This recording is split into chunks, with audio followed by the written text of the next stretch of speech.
Welcome to the Grumpy Old Gamer Podcast. I am your host, Ian, and I am joined this week by several people. It's a bit of a party in here.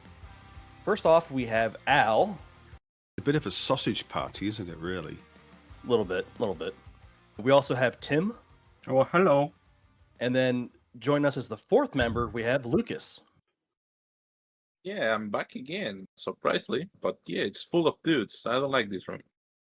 So we're talking today about the console wars. And if you remember, we talked about this a little bit last season. I think it was episode 6 or so. I talked about the end of exclusivity and the death of the console. But we never really answered the question of who won. Is there a strong winner? Is there someone we can say who definitively won? What do you guys think? Yes. Elaborate. Well, you didn't ask me to elaborate. You just asked if there was an answer. Yes. Sony won the console war. It's as simple as that. Because it's important to differentiate between PC and consoles. And I think that we're probably going to address that many, many times as we go through this particular episode of Grumpy Old Gamer. All right. Because I think that it's a huge thing. But in terms of the console war, it ultimately came down to the two superpowers of Microsoft, Xbox, and Sony PlayStation. And it's very, very clear when you look at the financials that Sony won the console wars. The end, argument over. If that is the basis of the episode, then thank you for listening. Good night. It's been a pleasure. That was easy. I mean, do you guys agree? I think it's a little bit more complicated. Yeah, it's definitely more complicated. In terms of exclusives, they have won. Because last time we were talking, we were saying how open consoles have become. Sony was putting exclusives on, well, the PC and Xbox. I'm just going to say Microsoft at that point. And then the GameCube got properly announced with Steam interaction on the Xbox. And then within a few days of that, Sony kind of revoked its first-party, games. They said all the single-player games will be just staying on the PlayStation at that point, but the multiplayer games will go to everything else. But I haven't heard murmurings of Xbox saying that they're going to keep their exclusives away from PlayStation. So for just flat-out consoles, they kind of won. So that wasn't the question. The question was who won the console war? And we're going back to what we discussed in episode 6 of season 1. And I mean, do you not agree that it was Sony? Because they outsold Xbox significantly. Oh, yeah. Yeah, okay. With that being said, yeah, they did. I would have to agree. Lucas, you're very quiet. Have you got an opinion? No, actually. PlayStation won, yeah, that's my opinion. PlayStation erased Xbox, and PlayStation was really competent too. But what about in the current generation of PlayStation and Xbox Series X? Because that's really where we're at the moment with, let's say next gen, but current gen consoles is PlayStation versus Xbox Series X, isn't it? Yes, it is. Between those two PCs. But if I have to choose in console terms, probably Xbox. PlayStation doesn't have any more exclusives. Right now, they're going to have, but Xbox is just better, has the Game Pass and everything. Just a quick mention. There is one company we've forgotten about, but rightly so. Nintendo.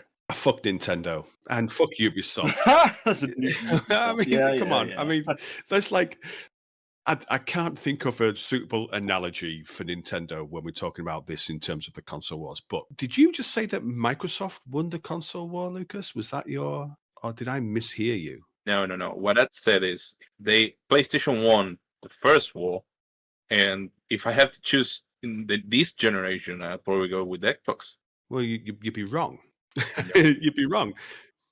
PlayStation 5 sold 89.44 million units. The Xbox Series X and S sold approximately 34.17 million units combined. Less than half, and some of them would be the very, very not weaker, but less powerful Xbox Series S, much more of an entry console. PlayStation 5 clearly won the current gen console war. Ignoring exclusives or this kind of stuff, in terms of raw numbers, more than twice as many PlayStation 5s were sold than Xboxes were sold. So there's a clear winner. And anybody arguing differently is just full of shit. Let me repeat what I said. I said PlayStation won the first war, but if I have to choose, I'm going with Xbox. I didn't say they won. Let's just say I'm going with Xbox. What do you mean you're going with Xbox? Yeah, of course I will. They said they're going to work with Steam. So, funny enough, if I have an Xbox, an next-gen one, I could play the exclusive from PlayStation that are on Steam already. But that's what we're asking. That's what we're asking. We're not asking what do you want to do in the future. We're saying of the current gen consoles, who won the console war? And you're saying PlayStation. Yeah. Yeah. I mean, don't let me put words into your mouth. If you could disagree, you're a grown up. You know. I didn't disagree. I was just saying I would buy an Xbox. Actually, I have an Xbox Series S. I don't have a PlayStation 5. And I have a PlayStation 5, but I don't have an Xbox. Your point? I'm in the majority, I think, because the PS5, like you said, it's like the number 8 selling console of all time, and the Xbox Series X is like the number 20. Yeah, probably. Do you guys know what the number one selling console of all time? Do you know what that is? The GameCube. Is it a PS2 still? Sega Genesis. It's the PS2. PS2 with 160 million. Right behind that, the Nintendo Switch apparently is 155 million. So it's just a couple million off of there, and it's still being sold. So it could overtake it as the best selling of all time. Fuck Nintendo. Which is it. Yeah. I had the PlayStation 1, the PlayStation 2, and the PlayStation 4, and this is my first Xbox. And really, I don't use it. The kids use it to play Minecraft. Is that all it's good for? Funny thing is, I think a lot of people who played Xbox kind of figured, why not just get a computer with this generation? You've got everything there. You can stream it downstairs, all this kind of stuff. Why have an Xbox when PlayStation is very different? And I mean, I'm sure Asia has a huge part in that market too. So I think you could argue that the console war is still alive and going. With that being said, there has been a couple updates as of this recording. The last couple of weeks, there have been some murmurings and some events that have happened, kind of shook up Xbox and the PlayStation area a little bit. First one I want to talk about is the Xbox. The main head of Xbox retiring. Al, would you like to break it down? It was actually quite an interesting sort of situation that you had going on there with Xbox, because what was the guy's name? Oh man, I forgot. Phil Spencer? Phil Spencer. So Phil Spencer, he ran Xbox for what, 16 years? 16 years. And he introduced this. And this has been a thing which has kind of like dominated Xbox for all that time. Everything's an Xbox. Now, I'm sure that you guys, and I'm sure our audience have probably seen the adverts. Everything's an Xbox. It's on your phone. It's on your TV. It's on. Do you know what I mean? It's everywhere. And I think this was Microsoft trying to take advantage of the infrastructure that everybody else had and say, if you want to play Xbox, you can play it wherever you like. So Phil Spencer quit. Sorry, Phil Spencer retired. I think he was with the company for over 30 years and ran Xbox for 16. And there was his deputy, Sarah Bond, I think her name was. It was anticipated that she would take over Xbox, and she resigned the same day. Now, people resign all the time, yeah, and people retire all the time. But this is one of the leading game companies on the planet, and you have a sudden situation where the top two people leave at the same time. Like, wow. I mean, what has gone on there? And they've brought in Asha Sharma, I think her name is, as the new head of Xbox. She's been with Microsoft for a few years, but now she's the head of Xbox. But her past is all around AI. You know, she's never run a gaming company before. This is the first time she's been asked to run a gaming company. She has no experience in running gaming companies, and now suddenly she's in charge of one of the top 2 gaming companies on the planet. And it's as a gamer, it's a really fascinating situation, and I think that we're going to see some major, major changes. And she's already started with some of the changes that she wants to make. Yeah, there's been some AI developments too. They came out with DLSS5. It's a auto render that they put with Starfield. Well, they changed the graphics and basically made the low resolution look higher resolution, and it kind of redoes like the lighting. Have you guys seen this? What are your thoughts on it? Is it better? Is it worse? It's interesting because it's NVIDIA, isn't it, who've introduced this. And Yeah. and it's supposed to render people's face realistically using AI. And I think the best way to talk about this is with the backlash, because everybody is at the moment, it's hip to jump onto the anti-AI bandwagon and hate on it. But I can understand why people are pissed off about it, because what you're doing is you have a character artist who creates a character and could spend hundreds upon hundreds of hours on creating an iconic character, and then they say, "I know, let's get AI to do that instead." And so imagine Gordon Freeman. If you guys all know what Gordon Freeman looks like without having to look it up, don't you? Yeah. Mhm. Is AI going to make Gordon Freeman better? I don't think so, personally. No, this is still very early days, and of course there was a massive amount of backlash. Because what they were showing off, and the thing is, it's AI in-game, but what they were showing off was kind of like uncanny valleys of like the AI like websites and stuff like that. And they all seemed to look like the same characters. And there was no real differential. When it was first announced, I think they were showing it off on Resident Evil Requiem, like the latest one.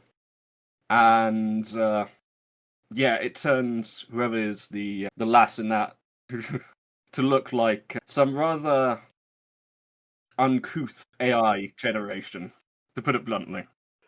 The more I've seen it go on, I've been seeing in older games like The Witcher 3, and I'm not sure if it's like one of those videos where maybe someone pre-rendered it, but it made it look really good. I couldn't lie.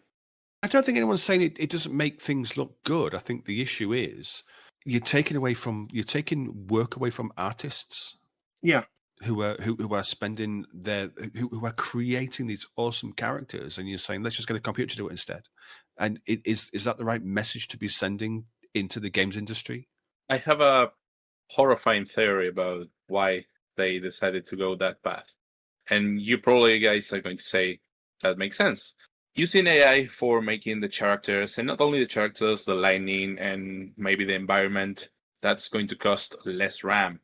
That means they can launch graphics card next gen with lower amount of RAM. And since there's not much in the market right now, that's probably why they decided to do that. So they can launch 8 gigs top graphics card again. So they can argue like, oh, but we have DLSS5, so you don't need that much VRAM now. I would have thought it'd cost more VRAM. Yeah, me too. Because only the high-end NVIDIA cards can do it. Like ones like 3,000 quid or something like that, the 5090. Like all the examples they've been using, it was on the super expensive ones with loads of VRAM. So I'm not sure about that. We'll see. It's in its early days, but potentially.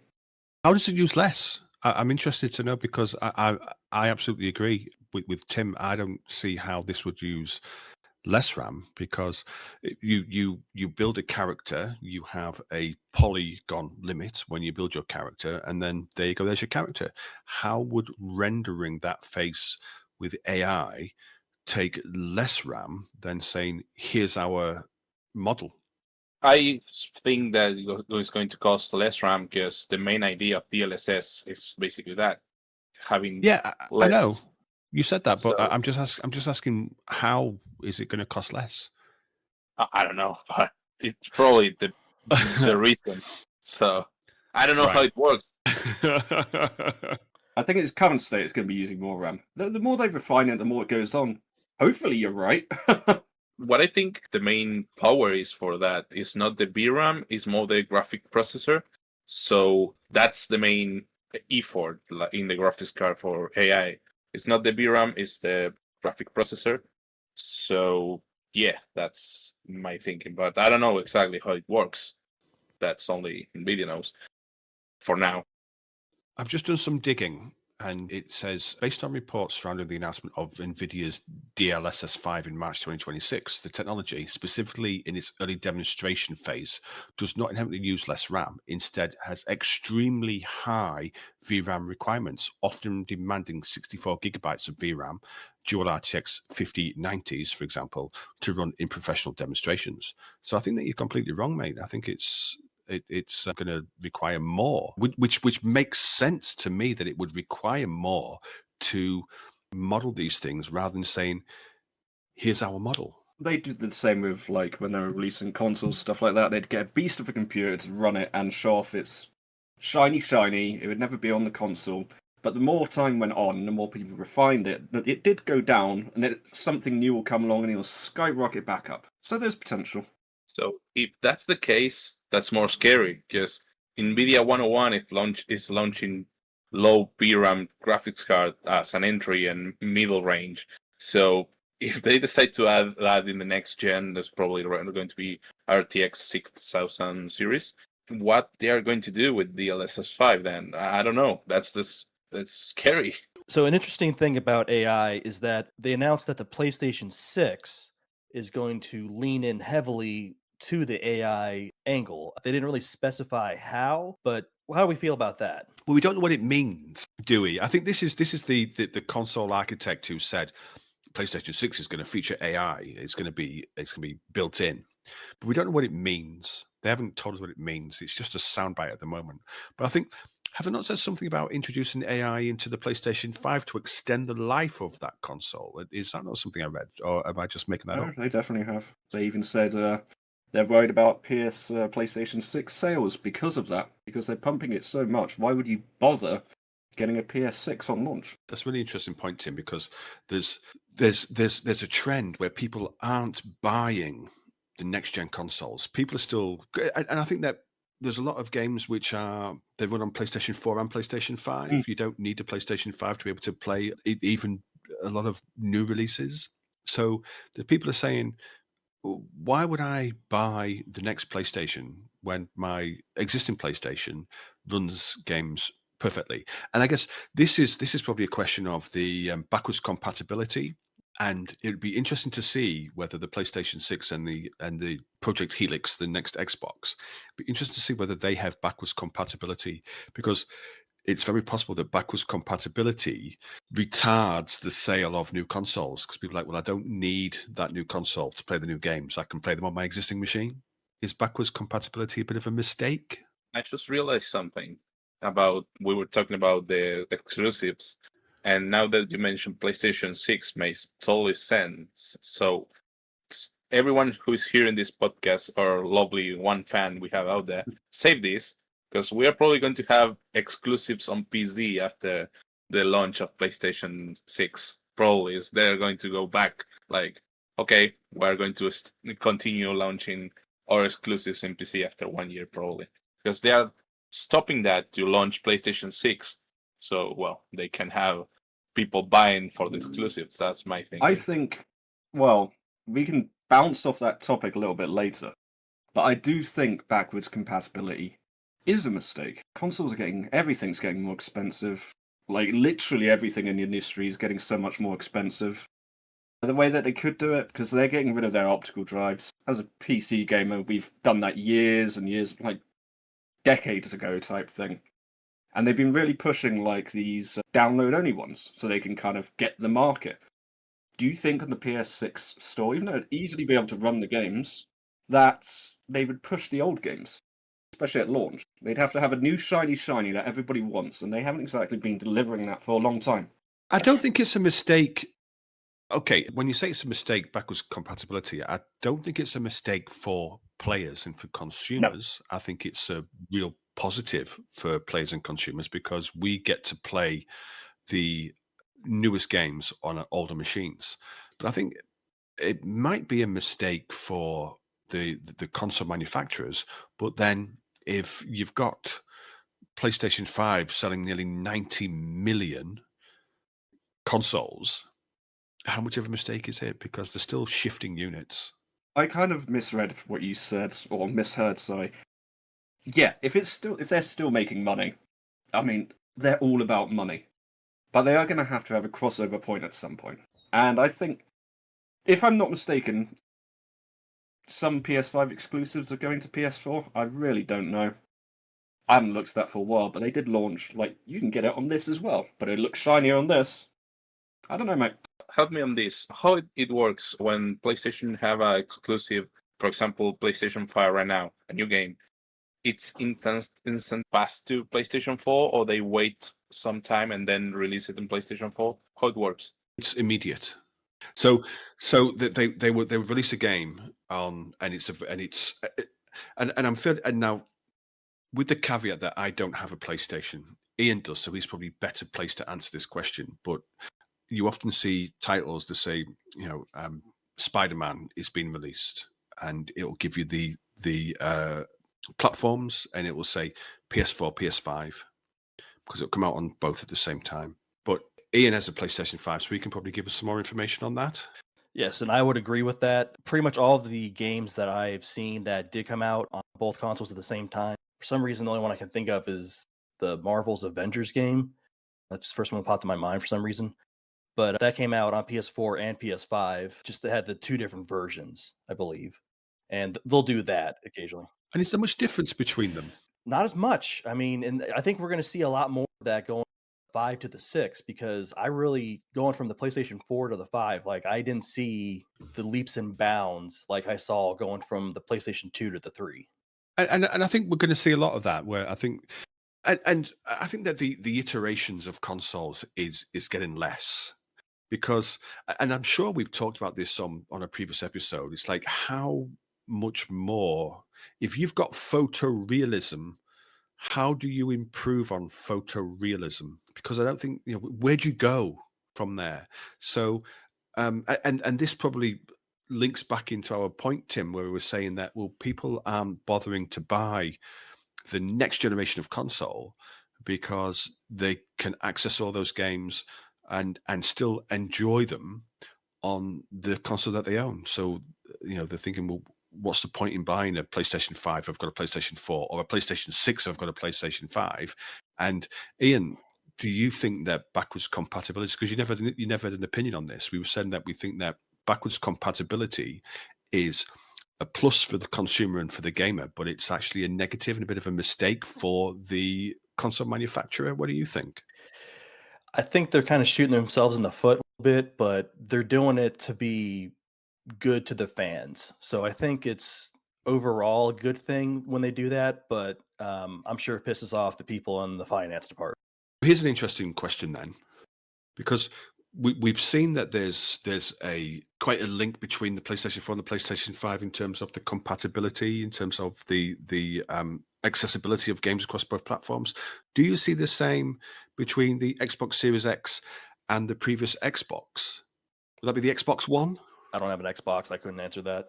That one's a strange one because I guess the Xbox One was the last generation console, but the way Xbox did their latest one, I don't even know which one is the latest one. Is it X or S, or but fundamentally the same thing, but not? They are the same thing. There's nothing that you can play on an Xbox Series X that you can't play on an Xbox Series S. They're essentially the same machine, except the Xbox X has a disk drive and the Xbox Series S doesn't. I mean, there are differences in terms of the hardware, like in terms of graphics and RAM and all that kind of stuff. So there are some differences. But that was the main difference. The Xbox Series S was sold as an entry-level Xbox rather than to pay premium prices for the top tier. This just reminded me of the argument back in the day of, well, you don't need over 30 FPS, like in a game. That's what the console people used to say. And now all these new consoles are pushing like, oh, well, we can hit like 60 FPS 4K without even trying. So then when the PS6 comes out, and 4K will obviously be the highest resolution, hopefully, what are they going to push if the other console can do it at 60 FPS? Like 120? Will people even care? Like, is it that much of a difference for a console gamer?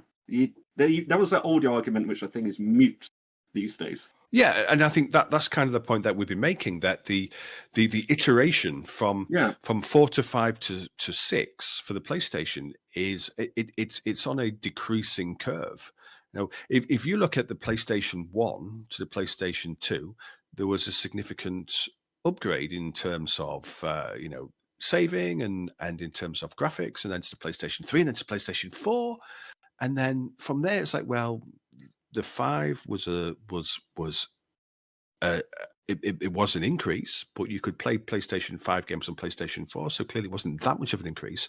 And we're now in the realms of photorealism and VR, and everything looks wonderful and gorgeous. And you think, how do you improve on something which looks real? How do you make real look more real? And I don't think that you can. I don't think you can. We were talking about this when we were talking doing the racing episode. Cars just look absolutely photorealistic, and it feels like we're at a point, especially for consoles, and maybe PC games as well, but they always push boundaries. It's almost at a plateau, and this generation, well, next generation, yeah, what are they going to change? They have to be something absolutely crazy. And it's not VR, but he's got that now. Something we've never even thought about, I guess. So apparently, the next big Xbox thing is codenamed Project Helix, and apparently, it's supposed to be like a combination of Xbox and PC. So you can play your Xbox games and I guess your Steam library on there at the same time.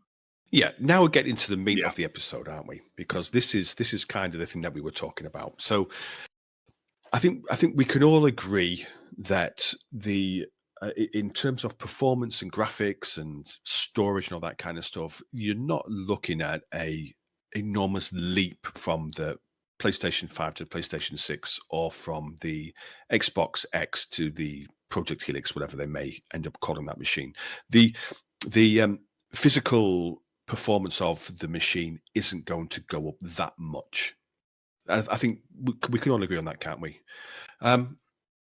So this is where they then have to look at, well, what is the differentiator? What makes people want to choose our machine over somebody else's machine? And as we mentioned earlier, Xbox has always done this everything's an Xbox thing, where you could play Xbox everywhere. Whereas I think Sony have always been a little bit more tighter. You know, Microsoft went wide and Sony went deep. And are we going to be in a situation now where Xbox have the potential to outsell Sony when it comes to the future generation of consoles, because Xbox will offer more in terms of their infrastructure or their ecosystem, I guess is what I'm looking for, because you know they've already said Project Helix will have Game Pass, but it also run PC games. And we all know that when they say you can play your PC games, that means Steam. Yeah. We all know that's the case. So Steam will be on the Project Helix. And Asha Sharma has already come out and said, and she's only been in charge of Xbox for a month or so, and she's already come out and said, we need a lower cost tier for Game Pass because it's too expensive. And she's also been in discussions with the CEO of Netflix about bundling Netflix with Game Pass as well. So our Xbox, do they have is there a situation where, because they are going wider and they're offering more access to more things, that they can actually win console war 3? We're in console war 2. Can they win console war 3 because of what they're going to offer as part of their package, rather than just this machine is better than that machine? Yeah. It's going to be complete ease of access. It's going to be a mini computer. Yeah, that's really what it is going to be.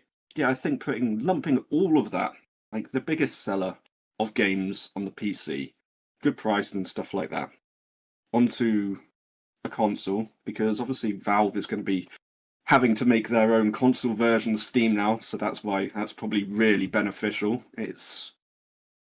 It personally, I think it is looking more Xbox, just for, hey, it's essentially got everything. One person could argue that quantity doesn't mean quality, but having Steam in your console, that's both. Like, that's big. So I agree with Tim. Xbox right now has all the winning tickets. But let's see what PlayStation have in the pocket. They always drop something. I hope it's good, because that make things interesting. Well, Sony have said that AI is going to be integral to the PlayStation 6, but they haven't said how that is going to appear. They've just said it could be marketing, it could be something revolutionary. We just don't know. So I think we're in a situation where, again, that they're not they're reverting to type. Xbox has always been about going wide in terms of everything's an Xbox, and now they're saying, well, you can get Steam, you can get Netflix, you can get the Xbox Game Pass, which will be cheaper. So Microsoft are already positioning Project Helix as a successor for the current Xbox ecosystem. That they're not changing it, and Sony don't appear to be changing it either. But it's worked for Sony. They've outsold the Xbox 2-1 or 2.5-1. So it's worked so far. Is the introduction of Steam to the Xbox ecosystem enough of a differentiator to allow Microsoft to win the next phase of the war? Or, and I want to ask Tim this one, or is Steam's new console, which the Gabe box, have they actually given it a name? I can't remember whether they've actually given it a name. Steam box, something like that. Is Steam's new console, which is running Steam OS, and therefore we'll have Steam on it, we'll have EA Play, which is part of Steam. We'll probably have Game Pass as well, because they'll be in partnership with Xbox. Is this going to be the thing that upsets the apple cart and really turns this console war on its head? I think so.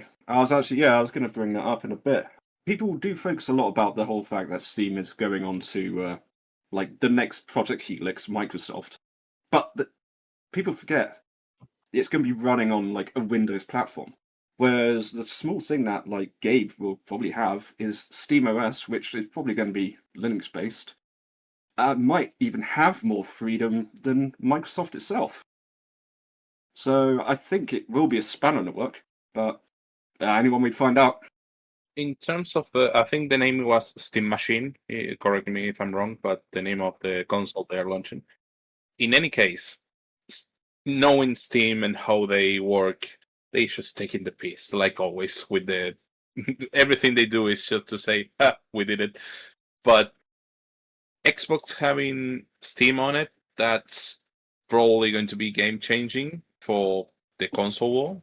But I don't think the Steam Machine, I mean, they're going to be pretty great, but they're just taking the piss. You can play that in your PC. You don't need the Steam Machine if you have a PC. So I don't see the point of it. You don't need an Xbox if you've got a PC. Exactly. Yeah, sorry to interrupt there, mate. I just have another thought. Especially, we're talking about like Sony, like all this AI-based stuff and everything. We kind of branched on this with Nvidia. What if PlayStation somehow are able to make their own like DLSS5 that they only use on like exclusive games, and it's like boom, mind blowing, like just something like that, because that's very AI based. We don't know what's there, but could be interesting. Yeah, I was thinking also that the consoles itself, they're probably not going to be much different between them in terms of performance or things they are capable of. Because after all, the consoles are basically a platform where you can play a game. And games right now are stuck in terms of technology. Like we said before, there is no room for graphic improvement. I can think of one right now. So what game PlayStation have in mind that could be a game changing for having that AI PlayStation exclusive 6 game Super Saiyan, you know? So what is it? If they get Final Fantasy exclusivity back, that would be the game. Well, this is the thing then. I mean, you're talking about what I think is the main argument that PlayStation are going to come up with. Because you've got a situation where there's the Steam machine, there's the Xbox Project Helix, whatever they might end up calling that machine. Right? Yeah. You're going to ultimately the Xbox, the Project Helix is a PC. Yes. In a console box. The Steam machine is a PC in a console box. A PC is a PC. Yeah. so you've got this situation where between Steam and Microsoft, you've got this PC market. And I think that the only way that Sony can remain competitive, and they have been very, very competitive so far, they won the console war, as we said at the start of this episode. The only way that they can remain relevant and compete against this Microsoft /Steam mix of Xbox and PC gaming is by really doubling down on their exclusivity. And I'm sure we've had recently, and I'm sure Tim knows something about this, we've had recently a situation where Sony have pulled games which they talked about removing the exclusivity. And the episode we did in season 1, we talked about the end of exclusivity and about how this was all going to happen. And I think we're now in a situation where Sony have almost said, do you know what? Fuck you guys. We're going to stick with our Sony platform and our exclusives, and we are going to develop this as a standalone platform. Is that where we stand at the moment? Are we going to see Sony really doubling down on exclusivity? Yes, yeah. I mean, they've done a complete 180 since that episode. It was looking very good and all this kind of stuff. And I mean, okay, the exclusives, they did come out on PC, but it was timed. It was like a year or so later, maybe some even further then. But they were always released to Steam. And yeah, it would have gone to the Xbox anyway, wouldn't it? They've got it rid of like whole of Microsoft. So that is their chip, and they're going to have to throw it in, well, really double down, as you said, and make those exclusives worth buying a console. And can you think, well, they did have that with like Spider-Man and other really good games, like Ghosts of, I don't know, Toshima or whatever it was. Yoshimitsu.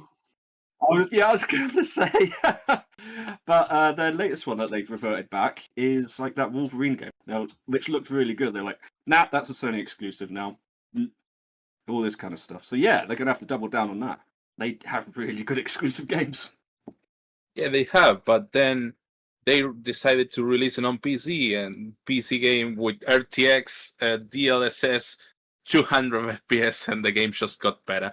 And they are now stuck again into the platform, like again in the console. Why? Because they need to use that dying cow they have up to the max point to get that milk. So they are trying to get the most profit of a dying thing that is a console, in my opinion. Because PC, it's there, it exists, and it's the best choice for gamers. That's the truth. We all know that. But them taking it away, it's like, hey, look, actually, it might be a really good psyops that they did. They're like, hey, you can have it for a bit. Our games are really good, aren't they? Oh no, they're gone now. You're not going to get any of the new ones. And people will be like, oh, god damn it. Here's an interesting way to look at this, because there's something which I didn't really think about, is that you have your true PS5 exclusives, yeah, and then you have, so I think the Silent Hill 2 remake was a PlayStation exclusive, and then you have they're almost like semi-exclusives because they release them on PlayStation and on PC, but not on Xbox, yeah. So you're looking at the Marvel Spider-Man 2, Ratchet and Clank, Death Stranding 2. These are the kind of games which you had on PlayStation, but also on PC. If Microsoft gets Steam, do they then get access to Sony's exclusives as part of having access to Steam? So is it a weird sort of, you're going to lose exclusivity by having access to Steam on Microsoft? Well, yeah, of course you will. And the way you put it there, one game really popped to mind that they never said never, but they insinuate it. The Gran Turismo games. Oh, they're so good. Never came to the PC or the Xbox, but they were kind of dangling the possibility there. What I'd love to have that on PC. And I think, Tim, I mean, to you for this, do we have a situation where we're going to see less PlayStation games on PC as a consequence of Steam being available on the Xbox? Is this going to be Sony's strategy to say we've allowed our games to be put onto PC because it's a sale of software of which it's infinite sales, isn't it? Really, you have finite sales of hardware, you have infinite sales of software. Are we going to have a situation with the PlayStation 6 and the Project Helix and the Steam Machine where Sony say, "Fuck you guys, it's my ball, you're not playing," and they just keep it to themselves? Will we stop They've already seeing said that. PlayStation games hit PC? Have they already said that already? Have they? They've already said that. They flat out said that a few months ago. The only thing is they want to keep their first party like single player games Sony only now, because the studio who is making the second Ghost of whatever it's called for Yoshimitsu. the PC, Yoshimitsu, that'll do. Suddenly stopped working on the the PC port, and then Sony had to like unveil it quicker than they wanted to. But they did say the first party multiplayer games would be coming out on Xbox and PC, but the single player games, nope, only PlayStation. And is this what we can expect when we get the PlayStation 6, when we get the future gen of consoles, the PlayStation 6 and Project Helix? This is what we can expect, where you almost have Sony saying, these are our exclusives, you ain't having them. And they're not going to be on PC, because that would mean you can play them on Xbox, and we don't want them on Xbox. And what is Microsoft's response to that going to be? Maybe they pull all their Xbox games from PlayStation, but they don't really want to because they're making quite a bit of money there. Well, they are. I mean, because surely part of the decision of Microsoft saying, "Well, you can have our games," is the fact that there's twice as many PlayStation 5s out there than there are Xboxes. So there's more living rooms for PlayStation 5. So it makes sense for Microsoft to say, you can sell our games, because of course they get a cut of that sale, or they get the majority of that particular sale, don't they? Whereas it doesn't really benefit Sony as much to give access to their exclusives, because they have the lion's share of the console market. Yeah, good point. Yeah. Yeah, and also think about it. Xbox saying, you can have my games. No problem, bro. And PlayStation saying, okay, we're going to take out the games because we don't want Xbox to have it. So they are looking bad in front of everyone, basically.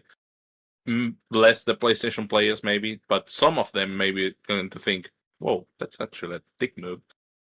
And that They don't care. That's bad publicity, and maybe Xbox is going to sell more because of that. Who knows? Yeah, I think the plan's going to be for PlayStation to, make you have to buy a PlayStation, whatever the newest game is. But Xbox is just kind of go, hey, you can play anything. You can be an Xbox. Maybe might be actually perfect for Microsoft when you think about it. Like, yeah, we'll keep releasing like our first party games, just not on the PS6. That could be quite a good one. If it's going to get down to that silly nitty gritty, I could see that happening. Or they just pull the plug completely, but I don't think anyone would really care. Well, again, that's going to be an own goal for Microsoft if they do that, because it's. I mean, we don't know how these are going to sell, and I actually think that you're going to be a situation where, if you think in terms of like. How we say, like in politics and elections, where you split the vote because you have two right-wing parties and one left-wing party, and therefore the vote split between the two right-wing parties. I think we have a situation where people who own PlayStation 5s are going to buy the PlayStation 6. People who own Xboxes might say, I might buy a Steam machine instead, because it's going to be a cheaper option and it's going to give me access to the same things. And also, I'm also a bit of a PC gamer. I'd be more likely to buy a Steam machine than I would to buy the Project Helix, because I'm a PC gamer. And I have a Steam library, as we talked about on the last episode, with lots of unplayed games. So it would make sense for me to look at the two options of the new Microsoft machine, which is supposed to be very, very expensive, or the Steam machine, which is probably going to be about half the price. And I'm going to go with the Steam machine. Whereas I don't think that Sony are going to be splitting their audience the same way that the Microsoft/Steam consumer base is. Also, remember one important thing that happened with the Steam. What's the name of the console they released to fight against the Nintendo Switch? The Steam Deck. The Steam Deck. If you have a Steam machine, you 100% probably are going to be able to play with PlayStation 3 emulators and PlayStation 4 emulators on it, So yeah, I'm going with the Steam machine too if I have to choose a console, because you know Steam is known for that, for porting games that you can actually play in other consoles. But well, Steam machine wants, I think. Yeah, I guess that's as a consequence of the Linux-based operating system, isn't it? Steam is always, I think, even with like the last Steam console that they released, whatever that one was called, and this Steam machine, Steam do not need to make a console. Steam make more money than they can possibly spend. A very, very small team taking 30% of 95% of all PC game sales. They do not need to make a console. And I think they're doing it for shits and giggles, really. They're saying, you know what, let's just do this, and therefore they are. Are Steam going to seriously and effectively market their Steam machine when their potential rival isn't the PlayStation, it's the Project Helix? And Project Helix is going to have Steam, from what they've said, you'll be able to play PC games, which means it's going to have Steam on it. So are they going to effectively and actively market the Steam machine, knowing that what they're doing is they're taking away from their competitor in Space Commons, which is going to allow them to sell their games anyway? I don't think so. I don't think they. Well, as Lucas said, I don't think they care. They're doing it for the sake of doing it. But if they get more sales because of it, and even didn't advertise it, all power to them. They made them money. Do you think Microsoft will be happy with Steam releasing because ultimately it is a competitor for Xbox rather than a competitor for PlayStation? Do you think they're going to be happy with Steam releasing this?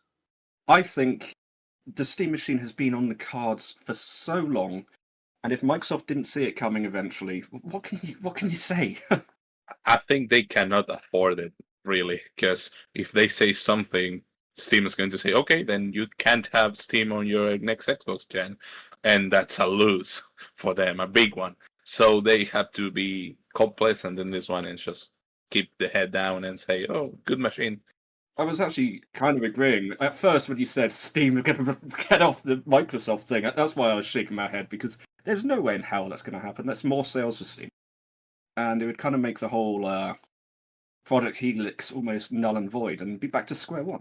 What's their end goal? Xbox for everyone or whatever. If that's the case, Steam is a good start. All right, so that's going to do it for us this week here at the Grumpy Old Gamer podcast.